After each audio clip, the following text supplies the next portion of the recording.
Ishtar, also known as Easter, is a celebration of fertility and sex. Easter is actually a Babylonian tradition that involves worship of a fertility and sex goddess, Ishtar, who is also referred to as Ashtoreth. The worship of Ishtar involves the belief that Ishtar's husband, Nimrod, was tragically murdered for his iniquities against Jehovah. Ishtar made people believe Nimrod was a god, and she convinced them that the evergreen tree, which sprang out of the roots of a dead tree stump, symbolized new life for Nimrod. She told the people of Babylon that Nimrod had ascended to the sun, according to the original sun worship, and now is to be called Baal, the sun god. Ishtar had a miraculous conception of her son, Tammuz, by the rays of the sun god. Tammuz grew up to be a hunter. Esau was a hunter. Tammuz was killed by the wild boar, probably by pagan tradition, and some of his blood got spilled on the stump of the same evergreen tree, and the stump grew a new tree overnight. After Tammuz's death, there was a 40-day period of mourning where no meat was to be eaten, which is known as Lent. The worshippers had to make the Tav sign across their chest and meditate upon the sacred mysteries of Baal and Tammuz to bring about the fertility cycle. The Tav sign had to be placed on the baked raisin cakes to be ready for the first full moon spring equinox Sunday. Ishtar bunny. Ishtar declared them sacred due to their breeding skills and high fertility. During the spring equinox, the cult held orgies, and women were expected to lay in the temple for the men to have sex with them and impregnate them. Children conceived at the spring equinox were used for child sacrifice at the winter solstice, which is what we now call Christmas. In the year 325 AD, the Council of Nicaea adopted the pagan tradition of Ishtar worship and Christianized it. Ishtar, Ashtaroth, Queen of Heaven, Tammuz, and Baal are all key phrases you might want to search for in the Bible. Let us remember that Constantine, who in 321 AD enforced Sun God Day, Sunday, worship on believers, adopted pagan practices and Christianized them. And let's not forget, he was a sun worshipper himself. The Catholic religion has over time reinvented Baal worship, which is the worship of the sun. Eggs dipped in blood. Ishtar taught that the moon was a goddess who went through a 28-day cycle and ovulated when full. She also taught that she came down in a giant golden egg that fell into the Euphrates River at the time of the first full moon after the spring equinox, and this happened on a Sunday. The origin of painted eggs actually involved sacrificing a child and dipping the eggs into their blood. And when he had apprehended him, he put him in prison and delivered him to 4 quaternions of soldiers to keep him, intending after Easter to bring him forth to the people. Acts 12:4. In the Greek concordance, Easter is G3957, Pascha, the Passover. In the end of the Sabbath, as it began to dawn toward the first day of the week, came Mary Magdalene and the other Mary to see the sepulchre. And the angel answered and said unto the women, Fear not ye, for I know that ye seek Yeshua, which was crucified. He is not here, for he is risen, as he said. Come, see the place where the Lord lay. Then said the Lord unto me, Go yet, love a woman beloved of her friend, yet an adulteress, according to the love of Jehovah toward the children of Israel, who look to other gods, and love flagons of wine. Hosea 3:1. Flagons in the Greek concordance is H809, a cake of raisins. I am the Jehovah thy God, which brought thee out of the land of Egypt, from the house of bondage. Thou shalt have none other gods before me. Thou shalt not make thee any graven image, or any likeness of anything that is in heaven above, or that is in the earth beneath, or that is in the waters beneath the earth. Thou shalt not bow down thyself unto them, nor serve them.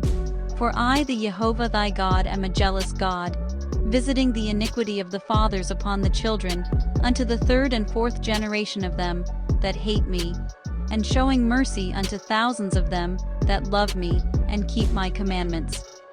Deuteronomy 5:6-10.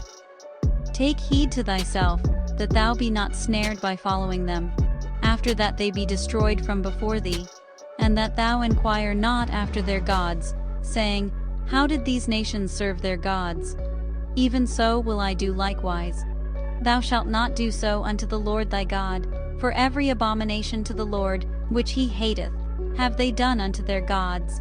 For even their sons and their daughters they have burnt in the fire to their gods. What thing soever I command you, observe to do it. Thou shalt not add thereto, nor diminish from it. Deuteronomy 12:30-32. The children gather wood, and the fathers kindle the fire, and the women knead their dough to make cakes to the Queen of Heaven, and to pour out drink offerings unto other gods, that they may provoke me to anger. Do they provoke me to anger, saith the Lord? Do they not provoke themselves to the confusion of their own faces? Hear ye the word which the Jehovah speaketh unto you, O house of Israel. Thus saith the Jehovah, Learn not the way of the heathen, and be not dismayed at the signs of heaven. For the heathen are dismayed at them, for the customs of the people are vain. For one cutteth a tree out of the forest, the work of the hands of the workman, with the axe. They deck it with silver and with gold, they fasten it with nails and with hammers, that it move not. They are upright as the palm tree, but speak not. They must needs be borne, because they cannot go. Be not afraid of them, for they cannot do evil, neither also is it in them to do good. Jeremiah 10:1-5. Then all the men which knew that their wives had burned incense unto other gods, and all the women that stood by, a great multitude, even all the people that dwelt in the land of Egypt in Pathros, answered Jeremiah, saying, As for the word that thou hast spoken unto us in the name of Jehovah, we will not hearken unto thee, but we will certainly do whatsoever thing goeth forth out of our own mouth, to burn incense unto the Queen of Heaven, and to pour out drink offerings unto her, as we have done, we and our fathers, our kings and our princes, in the cities of Judah and in the streets of Jerusalem. For then had we plenty of victuals, and were well, and saw no evil.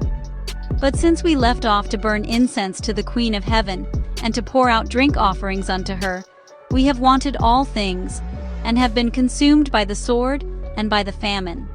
And when we burned incense to the Queen of Heaven, and poured out drink offerings unto her, did we make her cakes to worship her, and pour out drink offerings unto her, without our men? Then Jeremiah said unto all the people, to the men and to the women, and to all the people which had given him that answer, saying, The incense that ye burned in the cities of Judah, and in the streets of Jerusalem, ye, and your fathers, your kings, and your princes, and the people of the land, did not the Jehovah remember them? And came it not into his mind? So that the Jehovah could no longer bear, because of the evil of your doings, and because of the abominations which ye have committed. Therefore is your land a desolation, and an astonishment, and a curse, without an inhabitant, as at this day. Because ye have burned incense, and because ye have sinned against the Jehovah, and have not obeyed the voice of the Jehovah, nor walked in his law, nor in his statutes, nor in his testimonies, therefore this evil is happened unto you, as at this day. Moreover Jeremiah said unto all the people, and to all the women, Hear the word of the Jehovah, all Judah that are in the land of Egypt. Thus saith the Jehovah of hosts, the God of Israel, saying, Ye and your wives have both spoken with your mouths, and fulfilled with your hand, saying, We will surely perform our vows that we have vowed, to burn incense to the Queen of Heaven, and to pour out drink offerings unto her. Ye will surely accomplish your vows, and surely perform your vows. Therefore hear ye the word of the Jehovah, all Judah that dwell in the land of Egypt. Behold, I have sworn by my great name, saith the Jehovah, that my name shall no more be named in the mouth of any man of Judah in all the land of Egypt, saying, Jehovah God liveth. Behold, I will watch over them for evil, and not for good, and all the men of Judah that are in the land of Egypt shall be consumed by the sword and by the famine, until there be an end of them. Jeremiah 44:15-27. And the same time there arose no small stir about that way. For a certain man named Demetrius, a silversmith, which made silver shrines for Diana, brought no small gain unto the craftsmen, whom he called together with the workmen of like occupation, and said, Sirs, ye know that by this craft we have our wealth. Moreover, ye see and hear, that not alone at Ephesus, but almost throughout all Asia, this Paul hath persuaded and turned away much people, saying that they be no gods, which are made with hands. So that not only this our craft is in danger to be set at naught, but also that the temple of the great goddess Diana should be despised, and her magnificence should be destroyed, whom all Asia and the world worshippeth. And when they heard these sayings, they were full of wrath and cried out, saying, Great is Diana of the Ephesians. And the whole city was filled with confusion, and having caught Gaius and Aristarchus, men of Macedonia, Paul's companions in travel, they rushed with one accord into the theater. And when Paul would have entered in unto the people, the disciples suffered him not. And certain of the chief of Asia, which were his friends, sent unto him, desiring him that he would not adventure himself into the theater.